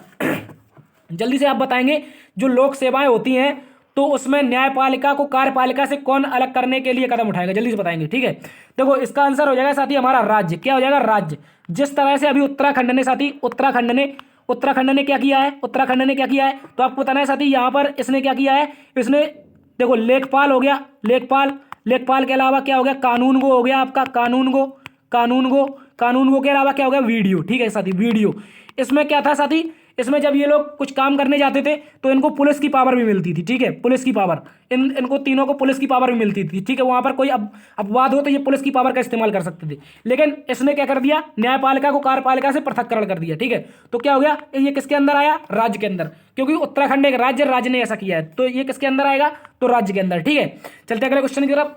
अगला क्वेश्चन कह रहा है संविधान के किस अनुच्छेद में राष्ट्रपति पर महाभियोग की प्रक्रिया का उल्लेख मिलता है। देखो, अभी आपको बताया था महाभियोग की जो प्रक्रिया ऐसा थी हमने कहां से ली है, यूएसए से, ठीक है, यूएसए से। और बताया था आपको आर्टिकल 61 में, कहां पर साथी, आर्टिकल 61 में, ठीक है।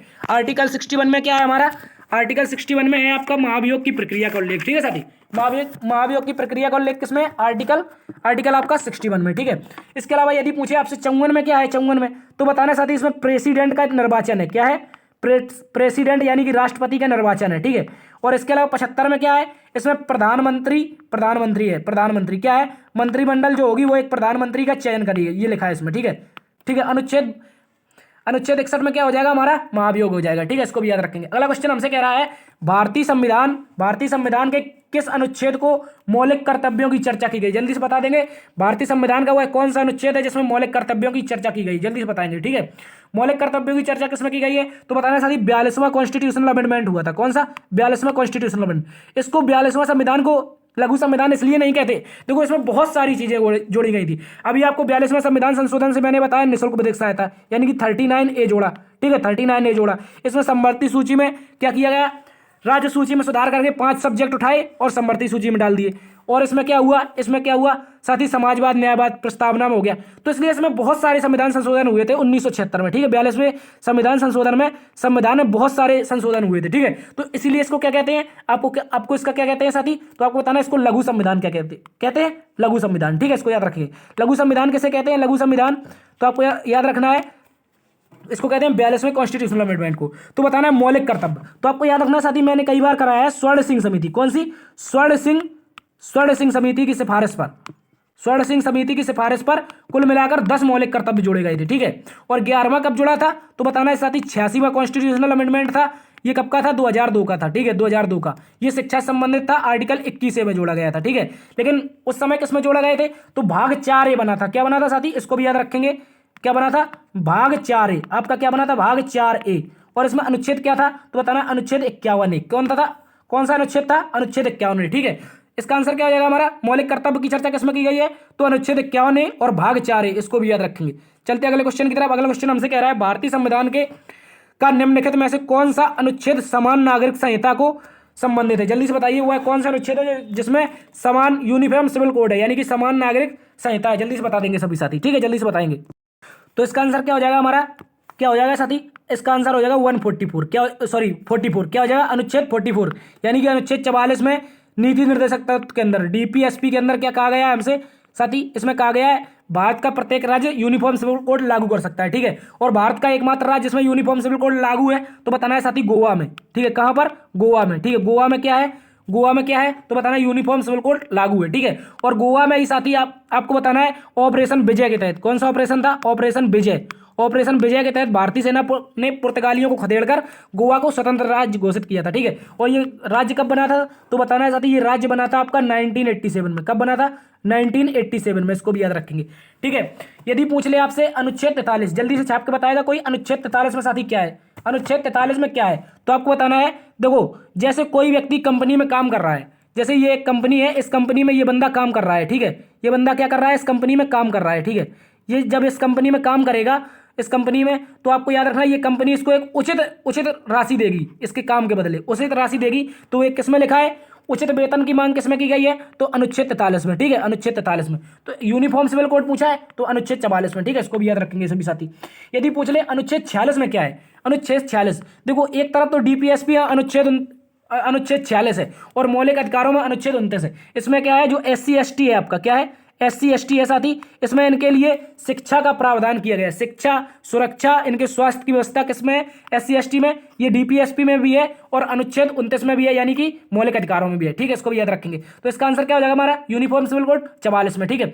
अगला क्वेश्चन कह रहा है कि साथी भारतीय संविधान का अनुच्छेद 280 वित्त आयोग का निर्माण करता है, लेकिन जो वित्त आयोग है इसका निर्माण करता कौन है? यहां पर ये पूछा है, ठीक है। यहां पर ये नहीं पूछा कि अनुच्छेद 280 जो है इसमें वित्त आयोग का निर्माण, इसमें वित्त आयोग है और इसका निर्माण कौन करता है, ये पूछा है, ठीक है। ये बताएंगे सभी साथी, वित्त आयोग का निर्माण कौन करता है, जल्दी से बता दीजिए, ठीक है। वर्तमान में यदि पूछ ले कौन सा वित्त आयोग चल रहा है साथी तो बताना 15वां वित्त आयोग। कौन सा? 15वां वित्त आयोग, ठीक है। 15वां वित्त आयोग कहाँ चल रहा है साथी? 15वां वित्त आयोग तो आपको बताना है ये चल रहा है आपका कहाँ, तो बताना है साथी ये वर्तमान में चल रहा है 2022 से लेकर 2021-22 से लेकर 2025-26 तक। कब तक? 2025-26 तक। और इसके अध्यक्ष कौन है तो बताना साथी नंद किशोर सिंह। कौन है इनके? नंद किशोर सिंह। देखो बहुत सारे लोग यहाँ पर NK सिंह याद कर लेते हैं, ठीक है, NK सिंह, लेकिन उसने पिछली बार यूपी पैड में क्या किया, इसको नंद किशोर की जगह क्या पूरा नाम दे दिया NK सिंह की जगह। तो बहुत सारे लोग कंफ्यूज हो गए और उनके क्वेश्चन छूट गए थे, ठीक है। NK सिंह या नंद किशोर सिंह, ठीक है, इनको याद रखेंगे। ये 15वें वित्त आयोग के अध्यक्ष हैं, ठीक है। तो इसका गठन कौन करता है साथी तो आपको बताना है इसका गठन करता है भारत का राष्ट्रपति, ठीक है, भारत का राष्ट्रपति, ठीक है। क्या करता है? वित्त आयोग का गठन करता है। जल्दी से इसको याद रखेंगे सभी साथी। यदि संसद पूछ ले तो आपको बताना अनुच्छेद 79 में, यानी कि 79 में क्या है? संसद का उल्लेख है, ठीक है। चलते अगले क्वेश्चन की तरफ। अगला क्वेश्चन हमसे कह रहा है केंद्रीय मंत्रिपरिषद किसके प्रति उत्तरदायी होती है? जल्दी से बताएंगे, जो आपकी केंद्रीय मंत्रिपरिषद है वो किसके प्रति उत्तरदायी होगी? प्रधानमंत्री के, राष्ट्रपति के, लोकसभा के, राज्यसभा के? जल्दी से बता देंगे सभी साथी। देखो यदि पूछ ले आपसे मंत्रिपरिषद जो है किसके प्रति उत्तरदायी है तो आपको बताना है साथी ये है किसके? लोकसभा के प्रति उत्तरदायी। किसके? लोकसभा के प्रति। क्योंकि लोकसभा में जो क्या होता है, इसके जितने भी मंत्री बनते हैं लोकसभा, चाहे वो राज्यसभा का मंत्री क्यों ना हो। जैसे वर्तमान में विदेश मंत्री कौन है आपके? विदेश मंत्री आपके एस जयशंकर हैं। कौन साथी? एस जयशंकर। लेकिन ये चुनाव लड़के थोड़ी ना आए हैं, ये राज्यसभा से बने हैं। किससे साथी? राज्यसभा से, ठीक है, राज्यसभा से। एस जयशंकर राज्यसभा से बने हैं, लेकिन क्या है ये किसके प्रति उत्तरदायी होंगे? ये राज्यसभा से बने जरूर है लेकिन लोकसभा के प्रति उत्तरदायी होंगे, ठीक है, इनको याद रखना है। तो मंत्रिपरिषद किसके प्रति उत्तरदायी होती है? लोकसभा के प्रति। सभी लोग इसको याद रखेंगे, प्रधानमंत्री नहीं होगा यहाँ पर, ठीक है। यदि मुझे संपत्ति के मूल अधिकार को किस संविधान संशोधन द्वारा समाप्त कर दिया गया था? देखो संपत्ति का जो अधिकार था इसको किस संविधान संशोधन से समाप्त किया गया था? जल्दी से बताएंगे सभी साथी, छाप के जल्दी से बता दीजिए। यदि पूछे किस संविधान संशोधन से हुआ था तो बताना साथी 44वां संविधान संशोधन 1978, ठीक है। कब? 1978, ठीक है। कब हुआ था साथी? ये हुआ था 1978 में, इसको याद रखेंगे सभी साथी। 1978 में 44वां संविधान संशोधन। तो आपको बताना है ये मोरारजी देसाई सरकार में। किसके साथी? मोरारजी देसाई सरकार थी। कौन थी साथी? मोरारजी देसाई सरकार, ठीक है। तो बताना है इसमें क्या हुआ था, जो आपका ये था संपत्ति का अधिकार, कोई भी कितनी भी संपत्ति रखे इसको समाप्त कर दिया गया, संपत्ति का मूल अधिकार, ठीक है। ये था आर्टिकल 19F में, ठीक है, इसको समाप्त कर दिया गया। और ये आर्टिकल 31 में भी था, इसको भी समाप्त कर दिया, ठीक है। इसके प्रावधान को कहाँ जोड़ा गया, तो साथी याद रखना इसको जोड़ा गया था 300A में। किसमें? 300A या 300 काम है, ठीक है, इसको जोड़ लिया गया था। चलते अगले क्वेश्चन की तरफ। अगला क्वेश्चन हमसे कह रहा है साथी, भारत के राष्ट्रपति जिस मामले में अपना पॉकेट वीटो का प्रयोग करते हैं वह कौन सा मामला था, जल्दी से बताइए। भारत के एकमात्र राष्ट्रपति थे ज्ञानी जैल सिंह। कौन थे साथी? ज्ञानी जैल सिंह, ठीक है। कौन थे साथी? ज्ञानी जैल सिंह। तो इन्होंने एक बार क्या किया था, एक कोड बिल आया था, यानी कि एक बिल आया था साथी, एक बिल था राजीव गांधी सरकार में। कौन था? राजीव गांधी सरकार में एक बिल आया था 1986 में। कब साथी? 1986 में। इस समय भारत के 7वें प्रेसिडेंट कौन थे? 7वें प्रेसिडेंट कौन थे? तो बताना है साथी, इस समय थे 7वें प्रेसिडेंट आपके ज्ञानी जैल सिंह। कौन थे? ज्ञानी जैल सिंह। देखो ये यहाँ पर लिखा है, कौन थे? तो बताना है साथी, ज्ञानी जैल सिंह 7वें प्रेसिडेंट थे। ये बिल लेकर आए थे कि भारतीय डाकघर में संशोधन कर दिया जाए, ठीक है। तो ज्ञानी जैल सिंह ने क्या किया, इसमें पॉकेट वीटो इस्तेमाल कर दिया, जिससे इनके पूरे बिल का अनर्थ हो गया था, ये बिल लागू नहीं हो पाया था, ठीक है। इसको याद रखेंगे। पॉकेट वीटो यानी किसी यदि राष्ट्रपति किसी भी बिल पर पॉकेट वीटो कर देता है तो वो बिल क्या हो जाता है, ऑटोमेटिकली समाप्त हो जाता है। इसको याद रखेंगे। चलते अगले क्वेश्चन की तरफ। अगला क्वेश्चन कह रहा है, अंतरराष्ट्रीय शांति सुरक्षा, जो आपकी अंतरराष्ट्रीय शांति सुरक्षा है, इसका अनुच्छेद कौन सा, जल्दी से बताएंगे। कौन सा अनुच्छेद है? 45, 51, 48, 50, ठीक है, जल्दी से बता देंगे सभी साथी। वह कौन सा अनुच्छेद है जिसमें अंतरराष्ट्रीय शांति और सुरक्षा की बात की गई है, ठीक है। यदि पूछे कौन सा अनुच्छेद है साथी, तो बताता है अनुच्छेद 51, ठीक है। कौन सा साथी? अनुच्छेद 51 क्या है आपका, ये क्या है, तो बताना है साथी, ये अनुच्छेद 51 है, अंतरराष्ट्रीय शांति और सुरक्षा के संबंधित मामलों की जानकारी देता है, ठीक है। यानी कि इसमें कहा गया है भारत की सरकार के द्वारा कि हम पहले कोई चीज इस्तेमाल नहीं करेंगे, उसके बाद पीछे से यदि हम पर कोई करेगा तो हम पीछे से छोड़ेंगे नहीं, पीछे से हम छोड़ेंगे नहीं। जैसे पाकिस्तान हमको आए दिन धमकी देता रहता है कि हम एटमी ताकत है, यानी कि परमाणु बम रखते हैं, हम दाग देंगे। तो भारत ने कहा है हम पहले नहीं दागेंगे आप पर, लेकिन बाद में आपका पूरा नक्शा मिटा देंगे। तो अंतरराष्ट्रीय शांति सुरक्षा किसमें है? अनुच्छेद 51 में, ठीक है। चलते अगले क्वेश्चन की तरफ। अगला क्वेश्चन कह रहा है साथी, भारतीय राष्ट्रपति और उपराष्ट्रपति के अनुपस्थिति में राष्ट्रपति कार्यभार ग्रहण कौन करता है, जल्दी से बताएंगे। जब राष्ट्रपति और उपराष्ट्रपति की अनुपस्थिति होगी तो भारत सरकार का जो कार्यभार है, राष्ट्रपति का कार्यभार है, ये कौन ऐसा व्यक्ति है या कौन ऐसा पद है जो इसको धारण करेगा, ठीक है, जल्दी से बता देंगे। तो इसका आंसर हो जाएगा साथी हमारा सर्वोच्च न्यायालय का मुख्य न्यायाधीश। क्या हो जाएगा साथी? सर्वोच्च न्यायालय का जो मुख्य न्यायाधीश है ये क्या करेगा साथी? ये करेगा आपका, यदि राष्ट्रपति नहीं रहता, उपराष्ट्रपति नहीं रहता। देखो अगर राष्ट्रपति नहीं रहेगा तो इसका कार्यकाल कौन संभालेगा? उपराष्ट्रपति संभालेगा। लेकिन जब ये भी नहीं रहेगा, एक साथ दोनों नहीं रहेंगे, तो इसका कार्यकाल कौन संभालेगा? सर्वोच्च न्यायालय का मुख्य न्यायाधीश, ठीक है। वर्तमान में सर्वोच्च न्यायालय के मुख्य न्यायाधीश कौन है 50वें नंबर के, जल्दी से बता दीजिए, ठीक है। यदि पूछे साथी कौन है तो आपको याद रखना है धनंजय वाई चंद्रचूड़। कौन है? DY चंद्रचूड़, ठीक है, चंद्रचूड़, इनको याद रखेंगे, धनंजय वाई चंद्रचूड़, ठीक है। अगला क्वेश्चन हमसे देखो, इसका क्या हो जाएगा, हमारा ऑप्शन हो जाएगा ऑप्शन ए, ठीक है। अगला क्वेश्चन हमसे कह रहा है संघ लोक सेवा आयोग की अवधि कितनी होती है, जल्दी से बताइए। जो संघ लोक सेवा आयोग है इसकी अवधि कितनी होती है, जल्दी से बता देंगे सभी साथी। यदि पूछे संघ लोक सेवा आयोग की अवधि कितनी होती है साथी, तो आपको बताना है 6 वर्ष या 65 वर्ष। क्या? 6 वर्ष या 65 वर्ष। यानी यहाँ पर पूछा क्या है, यूपीएससी के बारे में पूछा है, ठीक है, यूपीएससी में आपको याद रखना है इसके हेड कौन है? डॉक्टर मनोज सोनी। कौन है साथी? डॉक्टर मनोज सोनी क्या है, इनके हेड है, ठीक है। मनोज सोनी क्या है, इनके हेड है, इसको भी याद रखेंगे। तो इसका आंसर क्या हो जाएगा हमारा? ऑप्शन बी, 6 वर्ष या 65 वर्ष, ठीक है, पूर्ण हो। या तो पहले 6 वर्ष कार्यकाल हो जाए या 65 वर्ष की आयु पूर्ण हो जाए, इसको भी याद रखेंगे, ठीक है।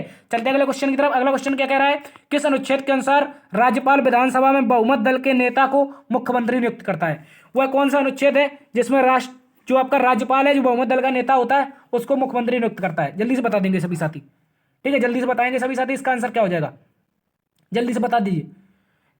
इसका आंसर क्या हो जाएगा, जल्दी से बताएंगे सभी साथी। कोई बताएगा छाप के? तो बताना है साथी, इसका आंसर क्या होगा आपका? होगा 164, ठीक है। 164 में क्या होगा हमारा? राज्यपाल जो है बहुमत दल का नेता, जैसे योगी जी आपके अभी उत्तर प्रदेश के मुख्यमंत्री बने हैं, तो इन्होंने लगभग कितनी 275 सीटें जीती हैं, तो इनको बहुमत चाहिए थे 200 कितने से? 271 से, ठीक है, 271 से यहाँ बहुमत चाहिए थे। एक मिनट साथी, एक मिनट। हाँ, लगभग इनको कितनी सीटों से बहुमत चाहिए थी? 403 है, तो लगभग इनको कितनी सीटें चाहिए थी? 202 सीटें चाहिए थी, लेकिन उन्होंने जीती कितनी है? 275। तो ये क्या हो गए? बहुमत दल के नेता हो गए। तो इनको जो आपका मुख्यमंत्री बनाएगा राज्यपाल उत्तर प्रदेश का राज्यपाल जो होगा यानी कि आनंदीबेन पटेल, इनको मुख्यमंत्री बनाएंगे। किस अनुच्छेद के तहत बनाएंगे? तो आपको बताना है, शपथ दिलाएंगी ये 164 के तहत। ठीक है, चलते अगले क्वेश्चन की तरफ। अगला क्वेश्चन कह रहा है साथी हमसे, उपराष्ट्रपति निर्वाचन संबंधित विवाद का निपटारा किस अनुच्छेद के तहत किया जाता है? यानी कि राष्ट्रपति उपराष्ट्रपति के चुनाव में जब विवाद हो जाता है, इसका निपटारा कौन करता है और किस अनुच्छेद के तहत करता है? ठीक है, तो बताना है साथी, इसका निपटारा कौन करता है? चुनाव आयोग करता है, अनुच्छेद 71 के तहत। ठीक है, यदि पूछे अनुच्छेद 72, तो बताना है साथी इसमें क्या है? इसमें है आपकी राष्ट्रपति की क्षमादान, राष्ट्रपति के क्षमादान की शक्ति, राष्ट्रपति की जो क्षमादान की शक्ति है किसमें है साथी? तो आपको याद रखना है ये किसमें है? अनुच्छेद 72 में क्या है? राष्ट्रपति का क्षमादान। ठीक है, राष्ट्रपति का क्षमादान। इसके अलावा अनुच्छेद, यदि पूछे राज्यपाल का क्षमादान किसमें है? राज्यपाल का क्षमादान, तो आपको बताना है 161 में। ठीक है, 161 में, इसको भी याद रखेंगे। चलते अगले क्वेश्चन की तरफ। अगला क्वेश्चन हमसे कह रहा है अनुच्छेद 54, अनुच्छेद 55, अनुच्छेद 56, अनुच्छेद 59। कह रहा है निम्नलिखित में से सूची 1 को सूची 2 से मिलाई। जल्दी से बता देंगे कौन से संबंधित हो जाएगा। देखो अभी मैंने आपको बताया ना, अनुच्छेद जो 54 होता है इसमें राष्ट्रपति क्या होता है? चुनाव होता है। ठीक है साथी, क्या होता है? राष्ट्रपति का चुनाव होता है। ठीक है, अनुच्छेद 54 में। इसके अलावा साथी आपसे पूछे अनुच्छेद 56 में क्या होता है? तो बताना राष्ट्रपति के पद की शर्तें होती हैं। क्या होती है साथी? राष्ट्रपति के पद की शर्तें। ठीक है, अनुच्छेद 59 में क्या होता है साथी? अनुच्छेद 59 में तो आपको याद रखना है, इसमें राष्ट्रपति का कार्यकाल होता है। क्या होता है साथी? राष्ट्रपति का कार्यकाल। और 55 में क्या होता है? राष्ट्रपति के चुनाव का तरीका। ठीक है, राष्ट्रपति के चुनाव का तरीका। तो ए का 4, बी का 3 और सी का 2, 1, यानी उल्टा सी का 1। एक मिनट साथी, एक मिनट, सी का 1 क्या हो जाएगा साथी? यहाँ पर हमसे पूछा है, हमसे क्या पूछा है? एक मिनट, यदि पूछे, हाँ देखो यहाँ पर अनुच्छेद पूछे 59, तो बताना है साथी इसमें क्या है हमारा? इसमें क्या है? अनुच्छेद 59 में क्या है? तो बताना है इसमें राष्ट्रपति का क्या है साथी? कार्यकाल है। ठीक है, राष्ट्रपति का कार्यकाल, राष्ट्रपति के पद की शर्तें हैं। इसमें क्या है? राष्ट्रपति के पद की शर्तें।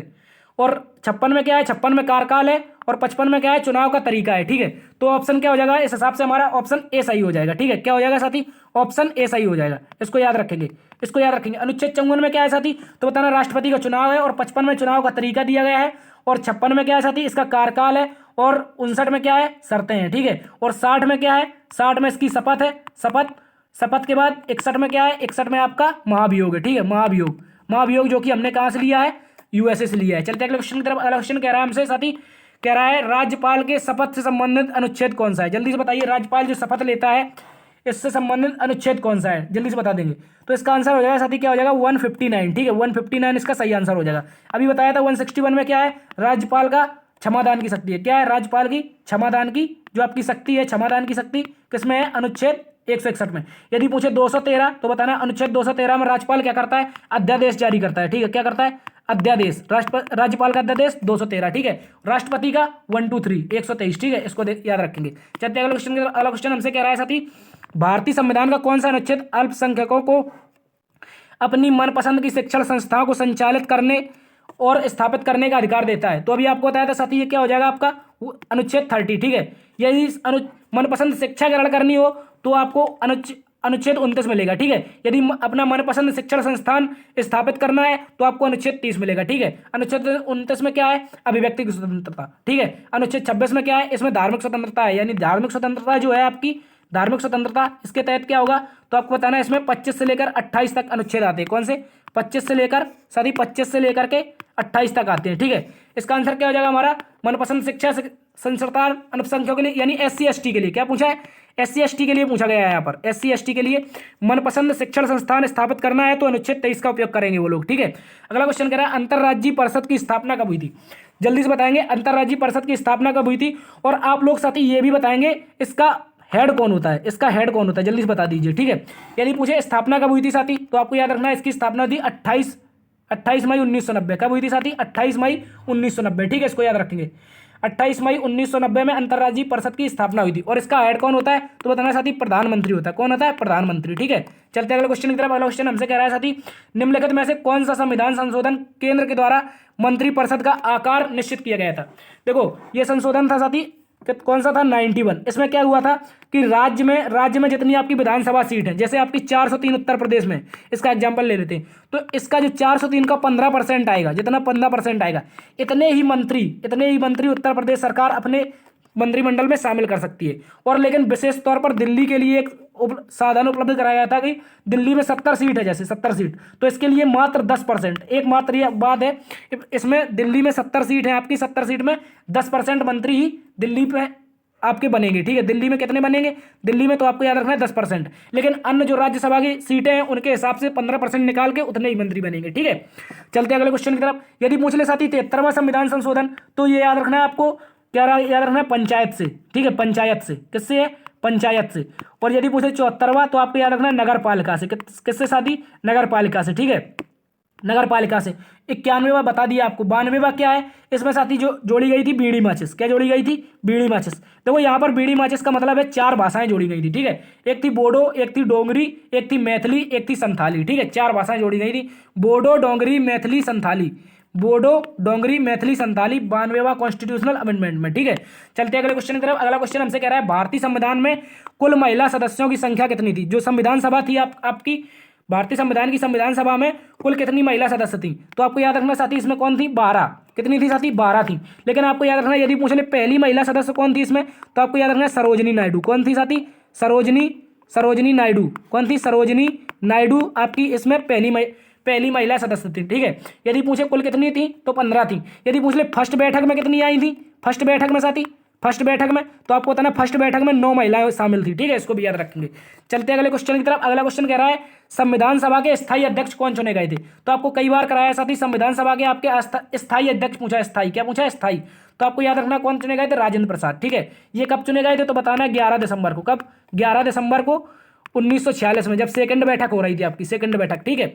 और ये सच्चिदानंद कौन थे, ये 9 दिसंबर के अस्थायी अध्यक्ष थे, 9 दिसंबर 1946 के अस्थायी, 1946 के ये अस्थायी अध्यक्ष थे, ठीक है, इसको याद रखेंगे। कह रहा है संवैधानिक सभा में संवैधानिक सलाहकार कौन थे, संविधान सभा में संविधान सलाहकार कौन थे, तो आपको याद रखना है साथी कौन थे, बेनेगल नरसिम्हा राव, ठीक है, इन्हीं को शॉर्ट में कहते हैं BN राव, क्या कहते हैं, BN राव, ठीक है, ये वही है बेनेगल नरसिम्हा राव, ठीक है, संविधान सभा के संवैधानिक सलाहकार, ठीक है। चलते अगले क्वेश्चन की तरफ। अगला क्वेश्चन कह रहा है 11वीं अनुसूची किस संविधान संशोधन के तहत जोड़ी गई थी। देखो अभी आपको बताया था जो पंचायत संबंधित थी, पंचायत से संबंधित, इसमें क्या हुआ था, इसमें 11वीं अनुसूची जोड़ी थी। और जो आपकी नगर पालिका से संबंधित थी, किससे साथी, नगर पालिका से संबंधित थी, तो इसमें कौन सी अनुसूची जोड़ी गई थी, इसमें 12वीं अनुसूची जोड़ी गई थी, ठीक है। तो इसका आंसर क्या हो जाएगा, 11वीं पूछा है तो किससे, 73वां संविधान संशोधन, ठीक है, कौन था, 73वां संविधान संशोधन। 44वां पूछ ले तो इसमें संपत्ति के अधिकार को क्या कर दिया गया था, कानूनी अधिकार बना दिया गया था।